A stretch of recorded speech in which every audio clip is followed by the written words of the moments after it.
tears it apart. So, I mean, there's a couple of references here. For instance, he mentions here that the Yankees haven't won the World Series since dinosaurs roamed the earth. I thought that was ridiculous to say. You know, I mean, I don't think there's a Yankee fan on earth who even contemplates anything like that, considering we're the most successful franchise in all of American sports. It's just ridiculous. And yeah, and then of course he just goes and sets about and tears our entire rotation apart. So he says here, he says that we're the MASH All Stars in reference to the TV show. And he then goes through a pitching rotation where he's like, Kluber pitched 1 inning last season. Severino, no innings pitched last season. Taillon, no innings pitched last season. Herman, no innings pitched last season. Then comes Montgomery and Garcia, who did pitch last season, but not particularly well. I mean, the fact that he thinks that Garcia didn't pitch particularly well is an embarrassment. Because I went through, just after I read that, I was like, no, that's not right. That's not right. So I went through ESPN and I went through Radioplaylive.com presents Artist Spotlight, now featuring artists from New York, New Jersey, Connecticut area. If you have what it takes, submit your music at Radioplaylive.com. We are now looking for new, young, fresh artists. Radioplaylive.com. Join us today. Radioplaylive.com presents Artist Spotlight, now featuring artists from New York, New Jersey, Connecticut area. If you have what it takes, submit your music at Radioplaylive.com. We are now looking for new, young, fresh artists. Radioplaylive.com. Join us today.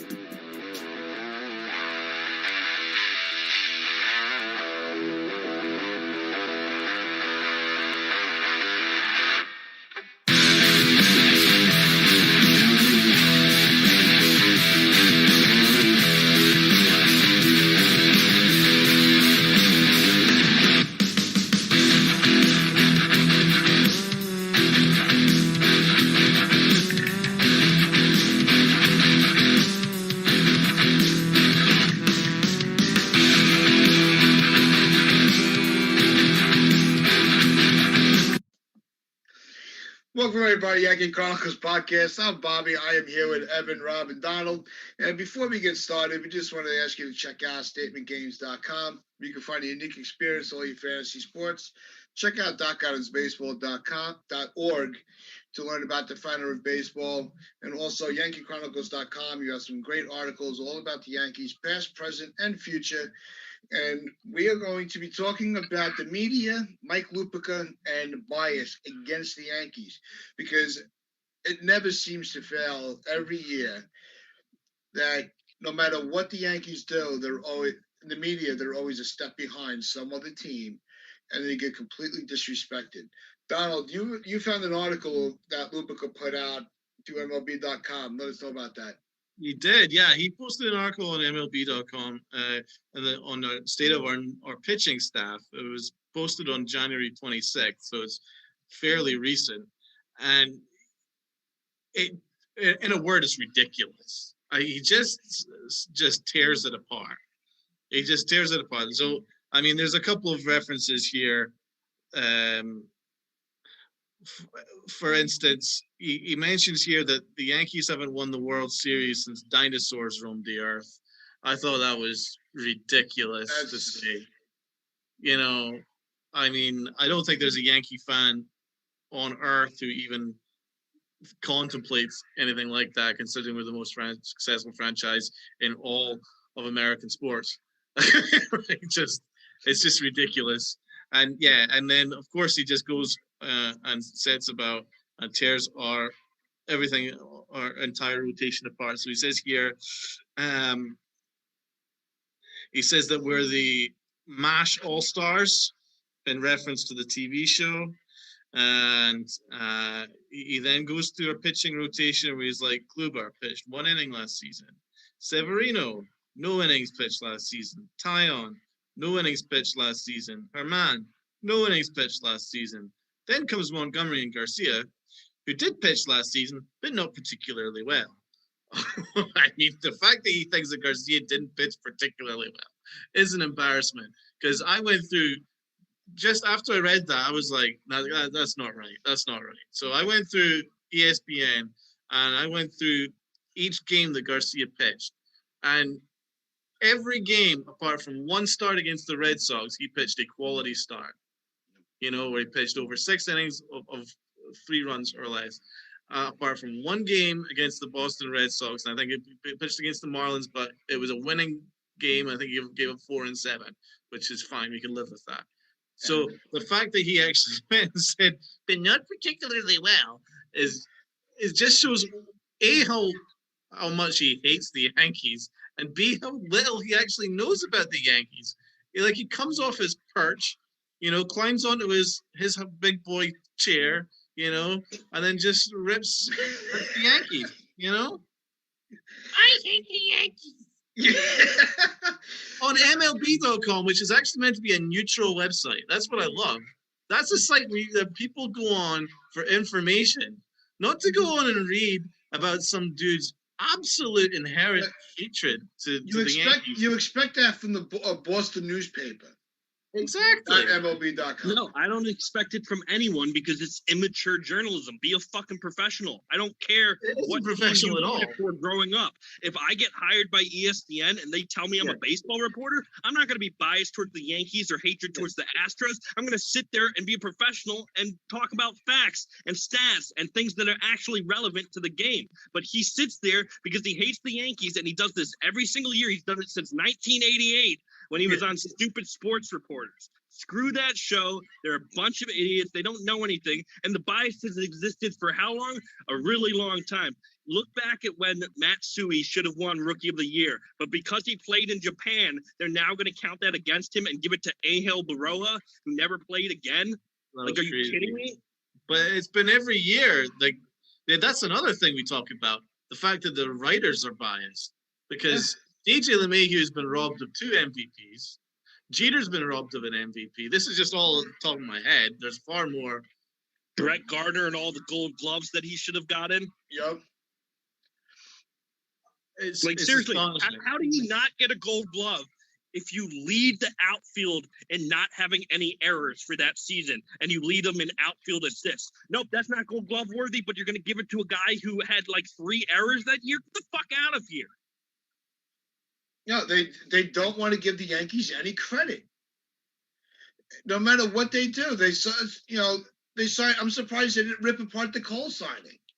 That they, making a claim that they overpaid, because that's what they live to do. They look at his article. He's like, well, the Yankees haven't won since forever, and they pay the most expensive contract ever for Cole and a monster contract for Stanton, which will be paying for the next decade. So, I mean, he's constantly ripping us in all his articles. And what does he say about the Dodgers? Nothing. I've never seen anything. No, they're the Golden Boys. And nothing about the Red Sox, who's his beloved. His beloved Red Sox, you never hear a bad word about them. Of course he's a Red Sox fan. I mean, that bothers me. It's like he's saying stuff that we already know. Like, we know Kluber hasn't pitched. We know Taillon hasn't pitched. We know Herman didn't pitch last year. We know these guys' injury history. He's not breaking any news here. He's trying to be like, oh, look at me. I know this stuff. But everybody in baseball knows this stuff. So he's just clearly showing that he's trying to hate on the team. And look, I don't care if you want to hate on the Yankees, go ahead, because it's been done my entire lifetime. It's been nothing but hate on the Yankees. But this article, just looking over it again, it really just, there's no point of him posting it. It's everything that we already knew. We knew about Herman, what he did. No one agrees with what he did. No one can sit there and defend Domingo Herman for what he did. It was disgusting. But he mentioned that in the article, didn't he? Yeah, he goes and mentions that we didn't know what happened. Everybody knows what happened. People know about these players' injury histories and their stats last year. It's just this is just him rambling, and it gets posted on a freaking. There was also no analysis. Sorry to interrupt, Rob. There's actually no analysis. At no point in that article did he go into the details of any of those deals, like how the upside to the Taillon deal, for instance. Or how I think Taillon actually had a semi-Cy Young award season in his No, second but you know year. what? You brought up You a know? good point, because it's not only that. Yeah, so they maybe Kluber, Tyon, Haven't pitched. Garcia. When Severino comes back, they haven't pitched. That means that they don't have that wear and tear on their arms like other pitching staffs may have from last year. So No, and he also fails to mention how ridiculous last year's season was. We had so many issues with everything across the board. It was a 60-game season. We had the pandemic. We had all these rainouts. So it's like a guy like Kluber who came back and tried his best, but because of a freak injury while he was being rushed to pitch in the season for a new team, we're going to count that against him completely, but not look into the fact that in 2018 he was a Cy Young winner, basically. Are you kidding me? Another point there, Evan. The story. He only tells us the No, negative. that doesn't count. He's a Yankee now, Evan. That doesn't count what he did before. Another point there, Evan. If you want to look at the stats, you see, it's very difficult to judge a player's stats over a 60-game season because one bad start affects your ERA completely, almost for the entire year. It's dramatically different for a pitcher, like you're saying. Yeah. Dramatically.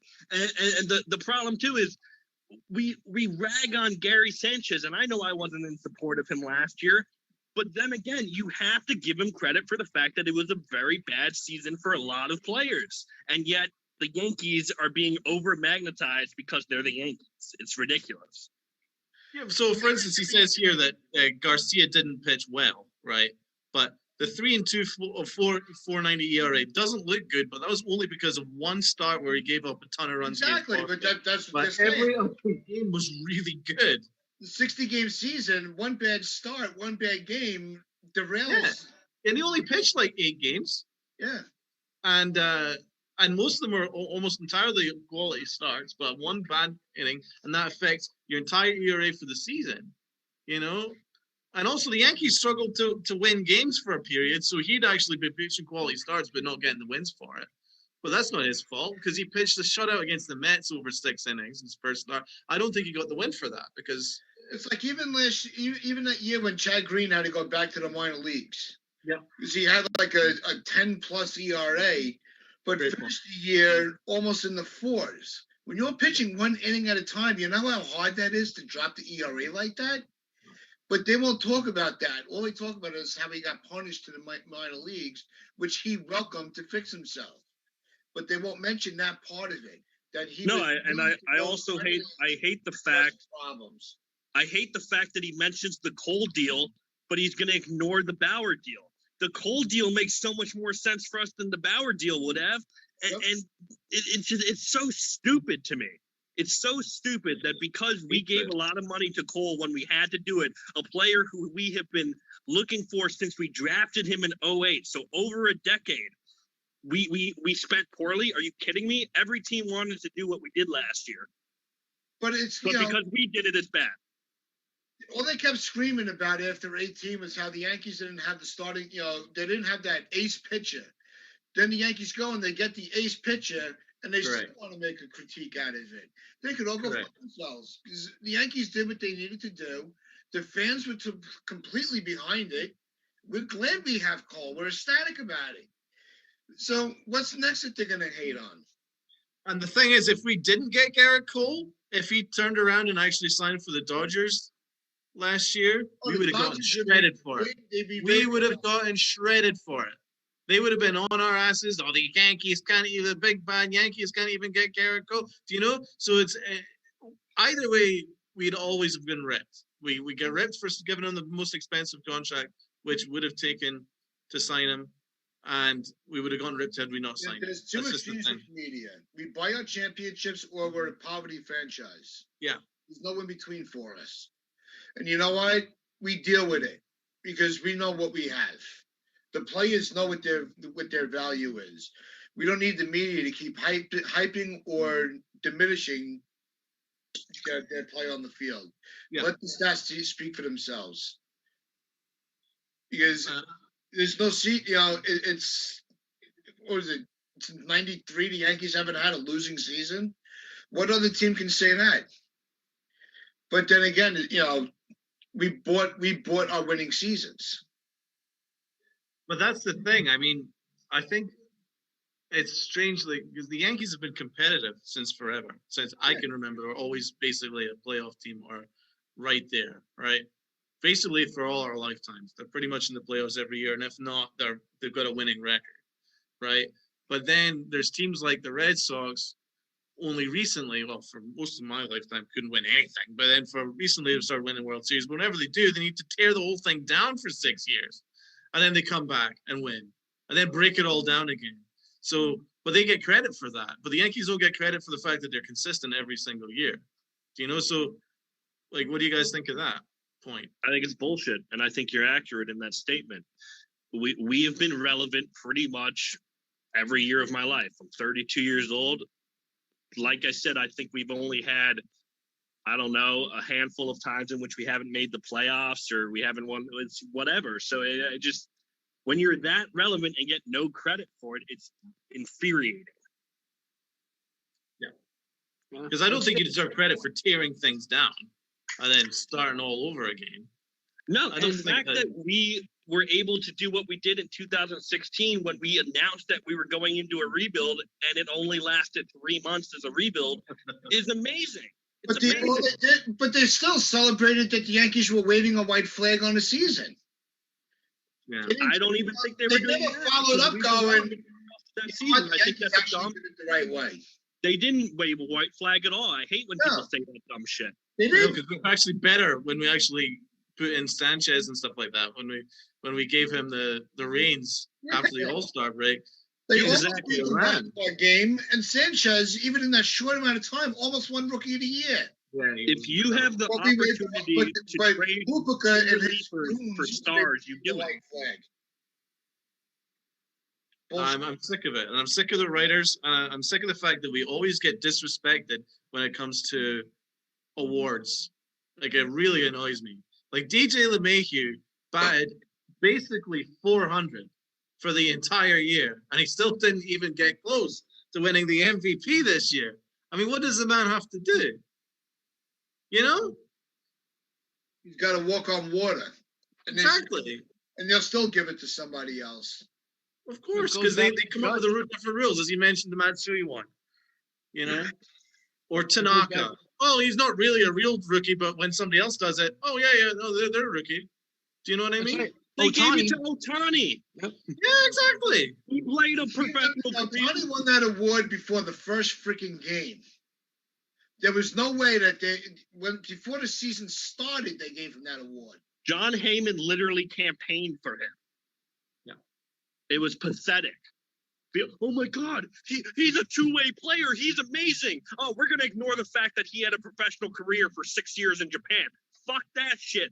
But give him the award because Andujar didn't do anything. It pisses me off because it was really close. And Heyman even said to me, oh, it wasn't even close. Yeah, Heyman, it was really, really close. And you gave it to him because you didn't want to give it to a Yankee and you ignored facts about his previous career. So seriously, you're a fake reporter to me. You don't know anything. He broke the record for doubles in a season by a rookie. What rookie record did Ohtani break? Nothing, not a goddamn thing. And he's injured every other year because he's trying to be this superpower talent when we've already established only Babe Ruth does that shit. It's not realistic. Like, Jesus Christ, it's a hard thing to do. But no, let's keep letting Ohtani do it and talking like he's a goddamn god.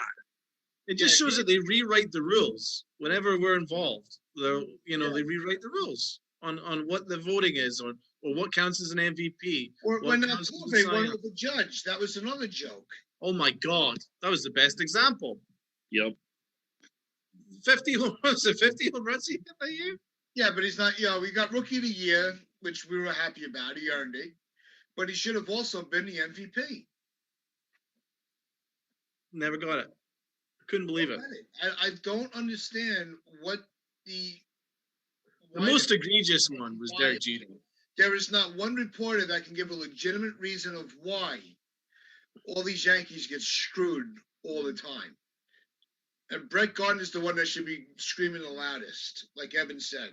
What more does that guy have to do? Or DJ LeMahieu, what more does he have to do to get that recognition from the game that they give everything to? So I just looked up Ohtani's stats in Japan. He literally played 5 years of ball starting at the age of 17.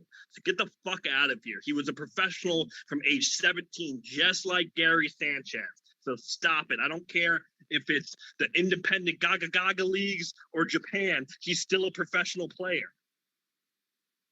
And he's been just as injury prone as any other player. Thank God he Not more so. Dude can't pitch. He breaks his elbow every fucking season, but nope, he's the best because he can do both. Yep. I could do both too. I used to pitch and hit. I mean, I could walk and chew gum. You don't see me getting awards. I'd like to see that actually. It's really hard to do that. If this video gets 100 likes, I will walk and chew gum. Well, no one wanted to see me as Cupid. I'm a little disappointed. I was going Remember to wear a big the diaper. year where Derek Jeter hit 3. I almost. But 97 RBIs, 34 stolen bases, and didn't win the MVP award to Justin Morneau. I've never ever forgave. Oh, that was the dumbest MVP voting ever. It was the biggest disgrace. It was one of the biggest disgraces of all time. That's what cost him that one vote in the Hall of Fame voting. He didn't have that MVP. Exactly. No, and come on, Justin Morneau was a good player, but he was never MVP. Now, he had one amazing season, whereas Derek Jeter was consistently at the top of his game. Yeah, I mean, just those numbers there are crazy. Rob, what do you have? RBIs for a leadoff hitter / number 2 hitter. Uh-huh. You're pretty quiet today. Oh, no, just you guys are pretty much saying everything I would have to say. I was going to mention Judge in 2017 that he should have won it.